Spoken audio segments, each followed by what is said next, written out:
Knock knock. Who would be knocking like that?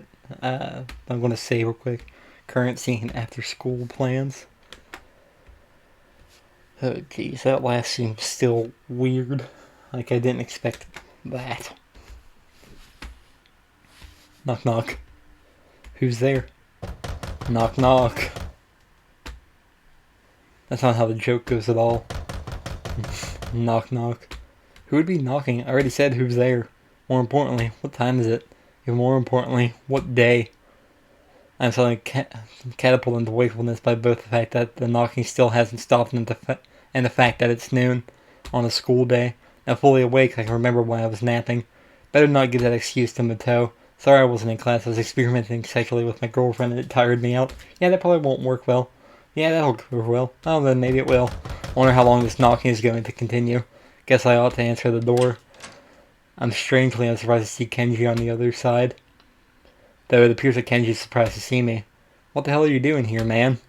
Well, I was sleeping. Kenji nods in understanding. Knocked out, I see. I told you to be careful around that Ibarozaki chick, man. This is the sort of thing that happens when you aren't cautious. He makes an attempt to look at the back of my head. Did she hit you with something? Or was it a drug? Stop trying to touch me. Kenji produces a flashlight and shines it in my eyes. You got a concussion? I wasn't knocked out. Maybe you just don't remember.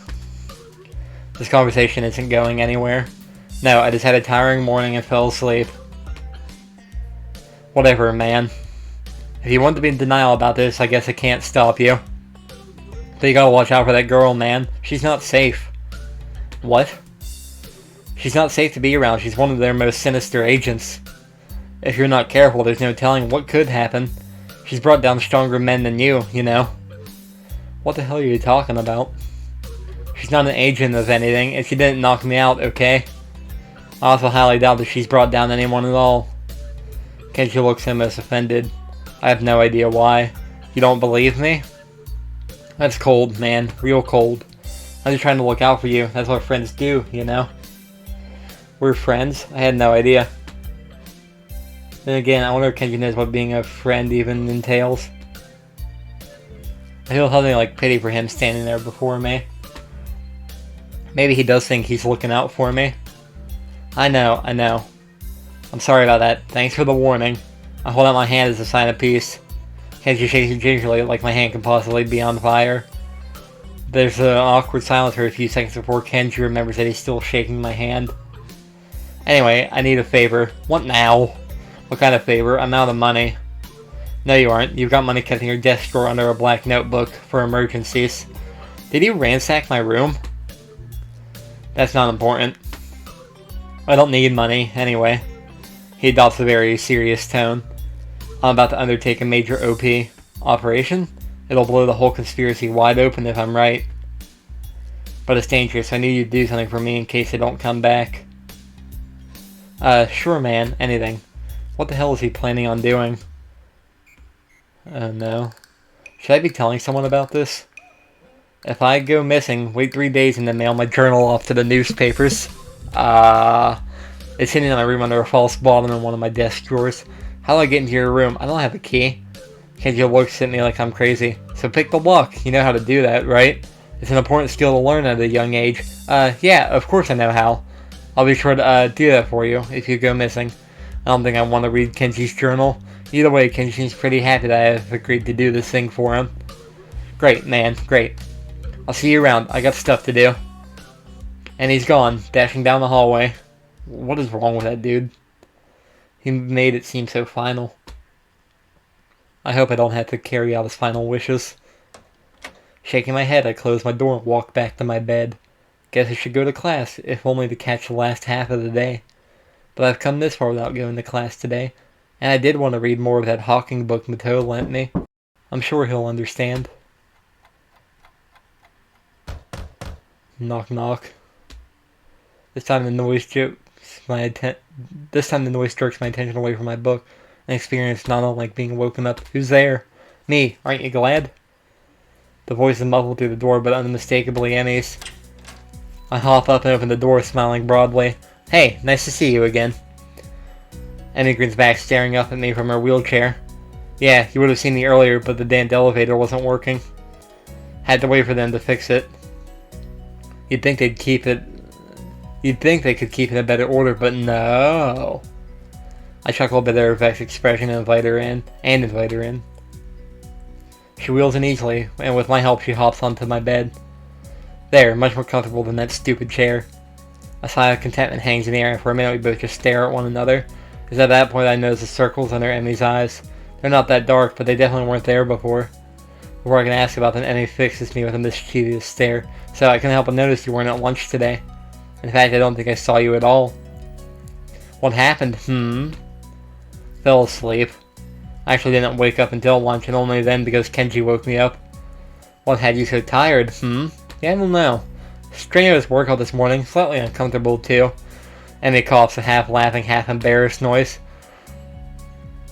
Don't remind me not to do that again. No problem, it wasn't exactly great for me either, to be honest. We'll just avoid that from now on. Are you, still sore? Emmy stares at me in disbelief. What? It's a legitimate question. Of all the questions I never thought I'd be asked, that's one of them. Well, I didn't ever expect to have to ask it, so we're even. Emmy laughs at this. I guess so, huh? Well, since you asked, yes, I'm still a little sore. We're never doing that again. Yes, we already said this a couple times now. No arguments from here. A yawn escapes her, and I raise an eyebrow. Tired? Emmy nods sleepily. Haven't slept well. Not sleeping well. I can tell that she didn't mean to tell me this either because she gives a little start like she's just been caught lying and hastens to add. It's not a big deal, though. What's the trouble? Emmy shrugs and refuses to elaborate. Stressed over exams? Another shrug, but after a pause, Emmy nods hesitantly. Yeah, I guess. Actually, that's why I stopped by. She begins to look more and more miserable. Not so you'd notice, of course, but her eyes are on her lap. She's fidgeting and her voice is quiet. We need to stop hanging out so much. What? Is she ending this already? Huh? Why? Emmy takes a deep breath like she's been practicing this. Because you're too much fun to be around. And I can't concentrate when you're near me. With exams coming up soon, I just can't have that distraction. Otherwise my grades will be pretty lousy, I'm afraid. I could help you study. She smiles at me, clearly unhappy with the situation. I'd love it if you could, but we wouldn't actually study, would we? I mean, even now I'm trying to have a conversation with you, but I kind of just want to, not converse. Overwhelmed by my rugged manliness, I understand. That earns me a grin, at least. Emmy shakes her head. Idiot, you're full of yourself. Well, I am pretty irresistible. More or less, I guess. So that's the situation, Hasao. I have too much fun around you, and if I'm going to go into exams prepared, I need to be alone. Hey, that's okay. It really seems to have been bothering her. Besides, it's only a couple of weeks, and we'll still see each other in the mornings and at lunch. We can just hang out at school, no problem. And after exams, we'll go on a date to celebrate their being over, okay? Emmy grins, pleased by this proposal. Yeah, sure, that sounds great. As if to signal the end of the conversation, she leans in and kisses me. The rest of the night is not spent worrying about exams. Huh. Does she leave, and go back to study, or do they do it again? I don't know, man. This is all confusing.